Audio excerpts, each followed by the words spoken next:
what you're now going to enjoy is going to be a really cool presentation of the most interesting chocolate you have ever tasted in your life. You've heard Valerie talking about it, but now you're going to taste it. And just in an incredible setting with paired with some great wine as well. So I am going to turn this over to Torey and Ed to take us through this.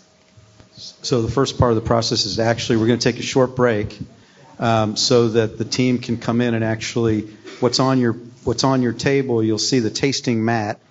And so we're going to actually put some wine in those glasses and some chocolate in front of you, and we're going to eat and drink very shortly. All right. I will do my very best to do my Ralph Jerome impersonation. He can't be impersonated, so like I said, I'm going to do my best on all the education that Ralph has given me. But in my role over the past 2-3 years, working with Vine to Bar now, we've conducted a number of wine and chocolate pairing events where we've introduced people to the chocolate. I've seen Ralph do it. I've done a few myself, so I'll do my very best, as I said, to represent what we've got here. And I'm going to be partnered with Torey, who Scott briefly introduced a little while ago. But Torey and I are going to take you through the properties of the wine and the chocolate. So the first thing I want to do is we're going to start, what you have in front of you is you've got 2 flavors of the 4 varieties that we have, and we wanted to work with those to pair with the wines as well as the chocolate-covered almonds. And what I want to do is start with our plain dark chocolate. And so the first thing I'd like you to do is open that, but before you eat it, and I'm asking you to do the hardest thing of all, right? Don't eat it until I tell you what to do. Okay. So go ahead, open the dark chocolate, that tasting square. It's the green colored one. It's the small tasting square on the mat. And right now we have it on the mat paired with one of the Pinots, but we're going to have you taste it with both the Chardonnay and the Pinot. So before you put it in your mouth, go ahead, open it up. And somebody just did it. Terrific. Go ahead and give it a smell before you smell it, before you do it. Just like our wine tasting experiences, let's go ahead and get into the chocolate in a similar way. We're going to smell it first. And then, as Valerie and Ralph would tell you, one of the first things you'll notice about premium dark chocolate are those aromas. Some of us are tasters, super tasters. When I worked at Coca-Cola in product innovation, as part of my role, I would taste things along with some of the other team members. I'm a decent taster. I'm not a super taster. I can get a lot of notes. But to Valerie and Ralph's point and Harold, go ahead and smell that. You're going to get the chocolate. You may pick up some of the fruit notes. You may get some of the other toasted notes that were described. There's a lot of complexity in this chocolate. The acticoa and the flavanols actually provide some aroma, as Ralph was describing. So give it some sensory. And then before you, again, put that whole thing in your mouth, go ahead and break it.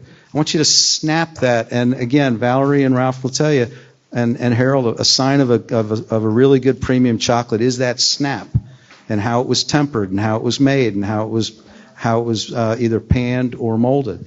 And so that's the first next step. Go ahead and do it. And then give it another sensory experience. Go ahead and smell that again once you've broken it. Now, take part of it, not that whole thing, you've probably broke it in half.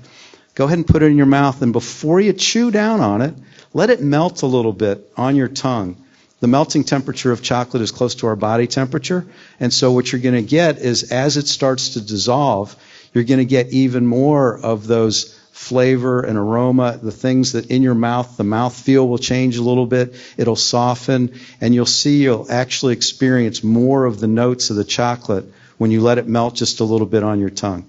So let's go ahead and do that.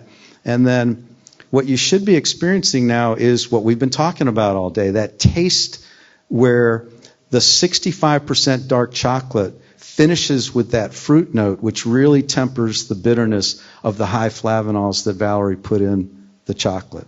So hopefully everybody's kind of experiencing that. Let's talk a little bit about the wine that we're going to experience it with now. And Torey. Yeah, thank you. Torey Arvik, Director of Applied Research, Jackson Family Wines. This is a great job. Like I got tapped. I got tapped to eat chocolate and taste wine today. So we have 3 wines today. You will notice an aluminum cup in front of you. That is a spit cup. I recommend you don't use it. We don't have them, Ed, so we're safe. We're going to start off with the Chardonnay, and again, we're going to start over with the purity on just the regular dark chocolate. And go ahead and take a sip of the wine.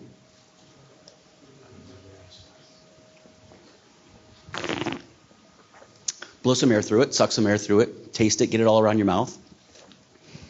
It's creamy, it's buttery. This is from the Klein vineyard, which has a lot of sort of stone fruit, pear, creme brulee kind of characters to it. Pairs very nicely with the chocolate. And then I like this other one too. Let's go to the Arroyo Seco Pinot on the far right and do the same thing. Take a sip, suck some air through it, swallow it, breathe out, get that retronasal going.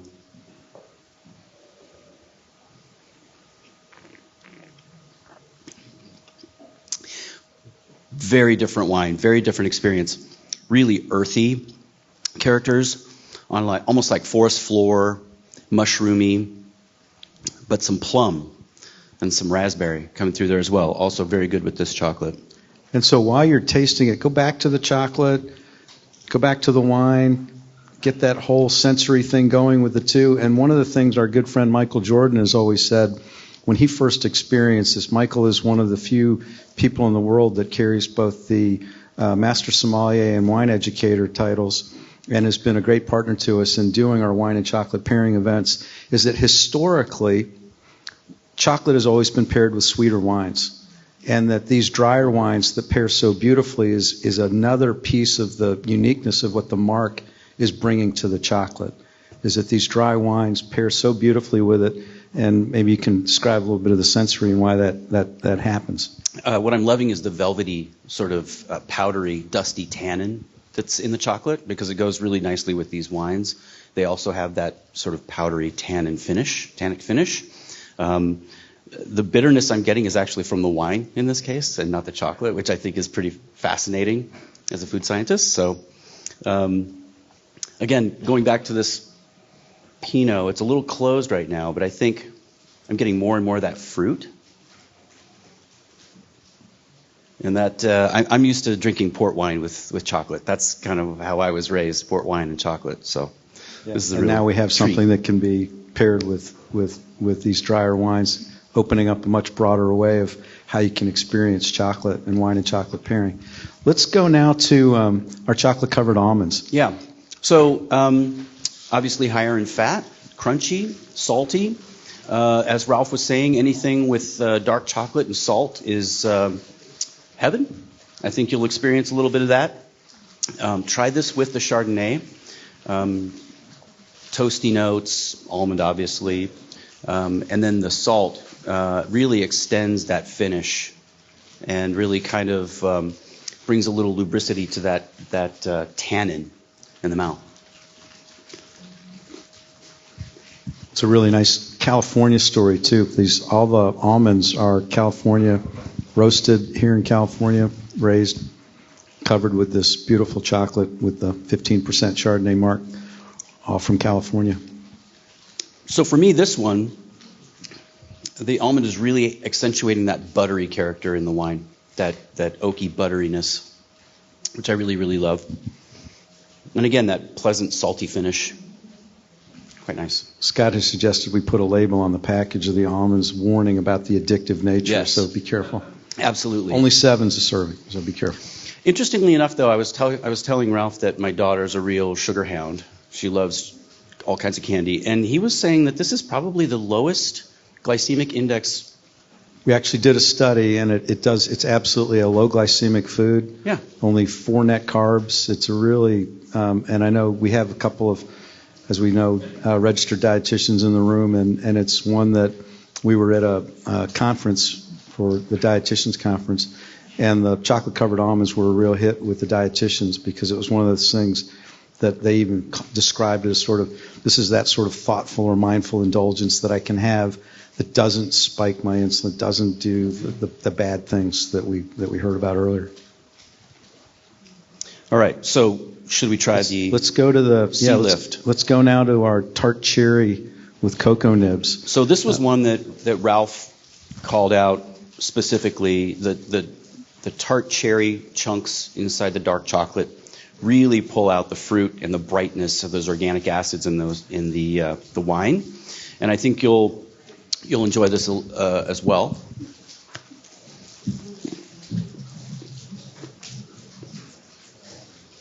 You can see the little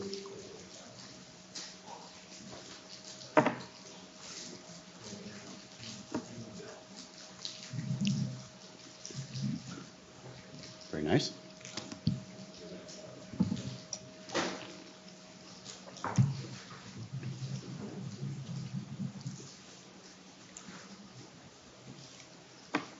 Also very earthy wine, very dry, lots of tannin, long finish.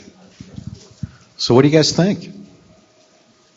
Is there combinations that you prefer? Whenever we do these wine and chocolate pairings, there's typically somebody has a preference for one or the other, and it kind of describes that. Does anybody have a favorite that's standing out for them?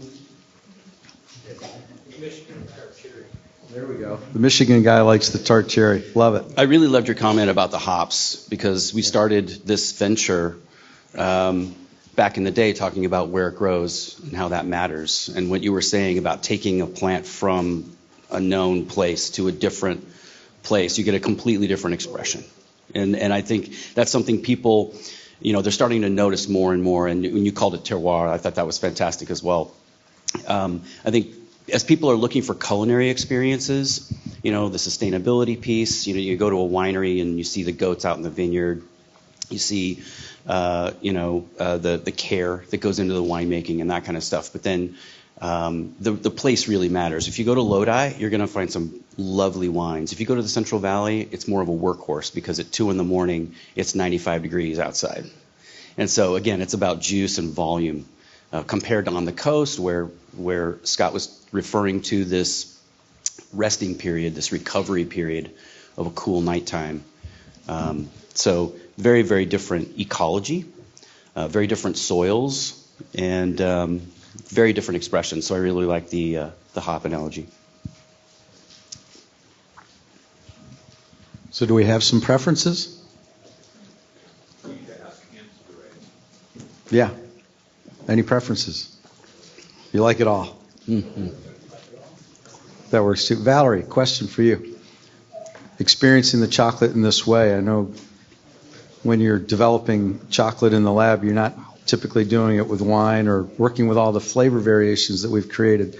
What's your sense of what we've done with the flavor variety of the chocolates and how they pair with the wines?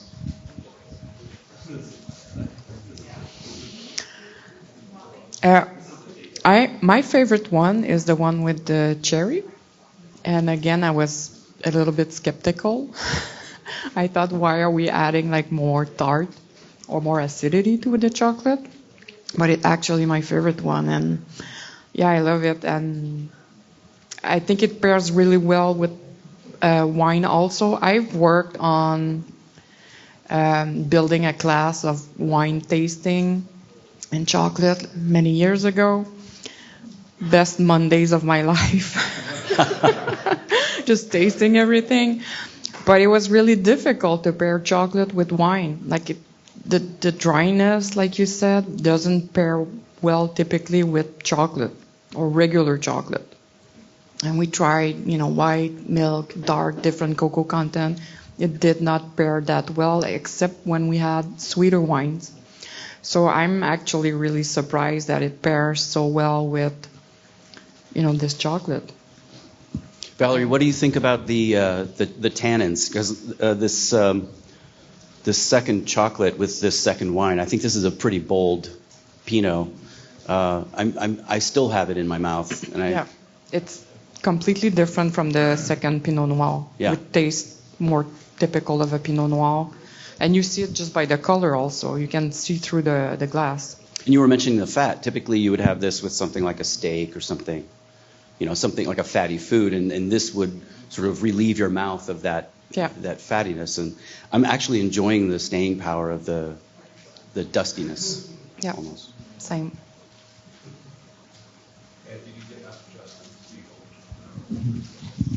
Justin, we have a request from Harold for your opinion, I think. I was distracted by ruffles. What am I giving an opinion on? You're a chocolate guy. What do you think? I was saying I really my go-to is the tart cherry and a nice Pinot after the kids go to bed. I think that's a good way to end the day. And then the almonds are my day drinking one. So when we see that UC Davis cup on your desk and the opaque one. Exactly. Yeah. Now we know. Yeah. Currently sponsored by Manavi, but we'll see. Maybe we can... Definitely time for a change. Wow. So Ralph was saying that if you like the tart cherry, it's pretty much you've selected yourself away from your standard chocolates. Is that accurate? Like you've basically pigeonholed yourself into sort of Well, it's certainly something that's very unique to what we're doing. The tart cherry, I think Ralph would describe one of the things that it does so nicely is actually enhance the fruit note of the Chardonnay Marc. Mm-hmm. So it's kind of playing well with it and actually enhancing it. And then, of course, you've got a little bit of salt on the chocolate-covered almonds. We also have a Chardonnay smoked salt variety. And for whatever the reason, the salt on the WellVine with the chocolate is just a really wonderful combination. So let's continue to enjoy those, and I think we're going to move to lunch here shortly. And great. So thank you. Awesome. Well done, guys. That was great. Yeah. It was interesting to see which ones Ed took. So just the last comment to close the symposium. Started off, I think slide 2 said seeing red. I think via the Chardonnay paradox, we are seeing beyond red. So I have a good friend who passed away a couple of years ago. His name is Norman Hollenberg, and he's one of the people who discovered the role of nitric oxide in vascular biology, which actually he didn't win the Nobel Prize, but that did win a Nobel Prize in 1998. And he was really fond of the phrase of, if I have seen further, it's because I'm standing on the shoulders of giants. And I think that it's safe to say we all love and respect our red wines, but it's really nice that from a Chardonnay perspective, I think we've clambered up on top of those shoulders and we're seeing a little further now via Chardonnay. So if I had a glass, I'd say here's to Chardonnay, and everyone else does. Good. Cheers. Here's to Chardonnay. And thank you all for a great symposium, and thank you to the speakers and their great talks. And now we're looking forward to a wonderful lunch with Chardonnay Marc in every item. So let's enjoy. Thank you, guys.